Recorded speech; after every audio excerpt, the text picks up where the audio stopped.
What's up and welcome everybody, Carl93 back at it again, and today we'll take a look at the metal robot, Wing Gundam Zero.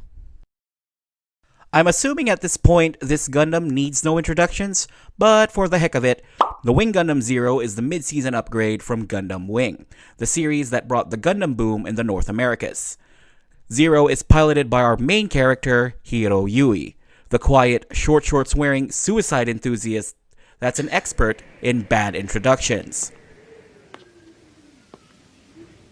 I'll kill you.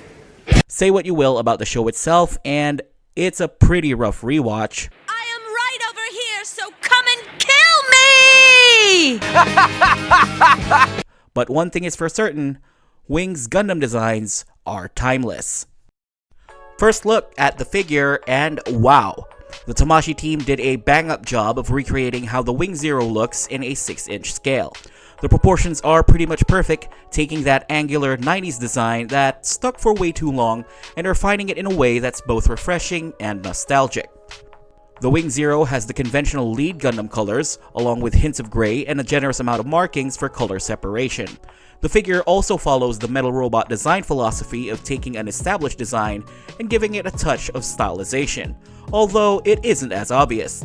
Most of it is faithful to the classic design aesthetic, but when we get to the head, it's closer to what Katoki Hajime did with a more popular Wing Zero Custom /EW. For those who are Gunpla heads out there, it's similar to what was done with a master grade Proto Zero. And for the first time in the short history of my channel, I actually own the Robot Spirits version of the Wing Zero, and we can do some comparison shots.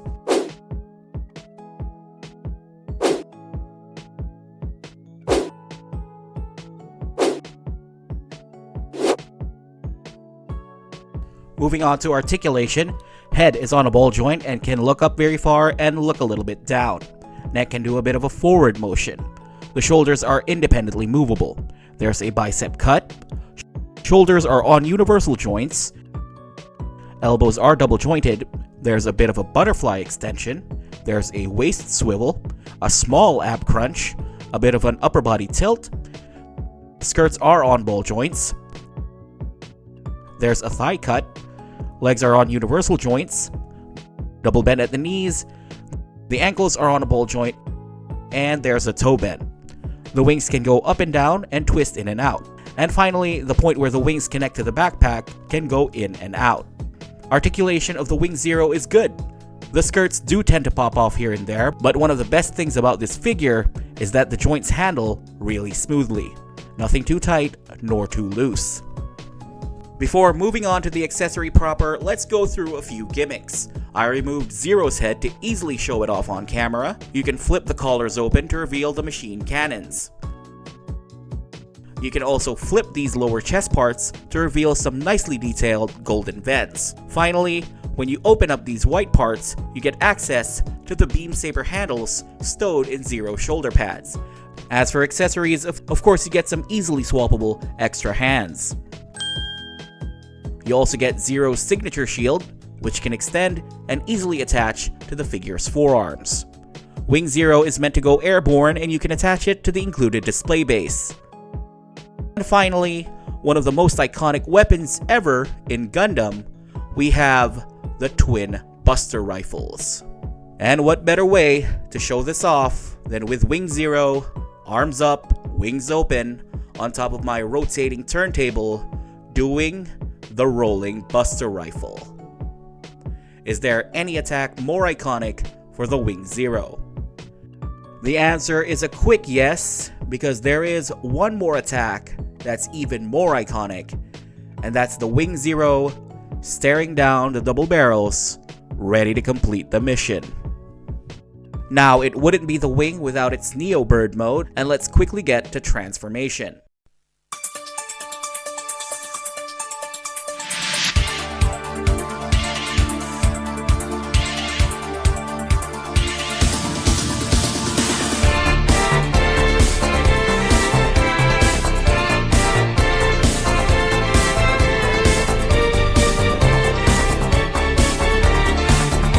Transformation complete, and here we have the Neobird mode. Now, it's undeniable that this mode is a classic. There's an entire generation of 90s Gundam fans that were introduced to the idea of transforming lead Gundams through the Neobird mode, and I'm certainly not denying its impact. However, I always thought that the Neobird mode looked kinda goofy. It's basically just the Gundam laying flat and twisting its upper body while trying its best and failing to hide the kibble. It's a very generous application of the word transformation. Make no mistakes, this is not a fault of the figure. With regards to screen accuracy, the metal robot does a great job of replicating that mode. If anything, I give this figure credit for a quote-unquote perfect transformation, meaning it didn't need any additional outside parts to achieve its alt mode. This is more of my personal commentary about the Neobird mode as a whole. They even tried to shoehorn the transformation to the Wing Zero EW, and it looks even goofier. I mean, come on guys, you already had a winner with just the Gundam mode for that one. What are we even doing here?